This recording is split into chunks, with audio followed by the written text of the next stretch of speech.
या रब्बी लकल हम्दु कमा यंबगी लिजलाली वजहिका व अज़ीम सुल्तानिक। अल्लाहुम्मा सल्लि व सल्लिम अला नबिय्यिना मुहम्मद। क़ाल अल्लाहु अज़्ज़ा व जल या अय्युहल्लज़ीना आमनुत्तक़ुल्लाह व ज़रू मा बक़िय मिनर रिबा इन कुंतुम मुमिनीन।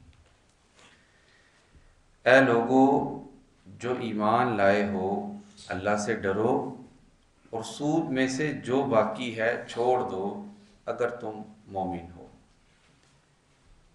इस आयत करीमा में अल्लाह ताला ने इस बात को वाज़े कर दिया है कि मोमिन और सूद दोनों एक साथ जमा नहीं हो सकते।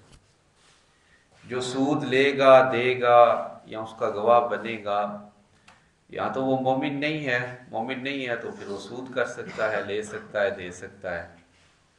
और अगर वो सूद नहीं ले रहा तो अल्लाह ताला फरमा रहे वो हकीकी तौर पर मोमिन है। नबी करीम सल्लल्लाहु अलैहि वसल्लम पर जब आयत करीमा नाज़िल हुई तो आप सल्लल्लाहु अलैहि वसल्लम ने जो मशहूर कबाइल थे अरब के, जिसमें सकीफ शामिल है, उनके जितने ताजर हजरात थे, उन्होंने जो कर्ज दिए हुए थे, आप सल्लल्लाहु अलैहि वसल्लम ने उन सब के सूदों को ख़त्म करवाया था। और फिर नबी करीम सल्लल्लाहु अलैहि वसल्लम ने हज्जतुल विदा के मौका पर आपने फरमाया कि जहलियत के ज़माने में जो सूद आप लिया करते थे उनमें से सबसे पहले मैं अपने ख़ानदान के ख़त्म करता हूँ। और आप सल्लल्लाहु अलैहि वसल्लम ने उनमें से बिलखुसूस अब्बास बिन अब्दुल मुत्तलिब का नाम लिया और फरमाया कि उनके नाम के जितने बकिया सूद हैं आज वो मेरे कदमों के नीचे हैं।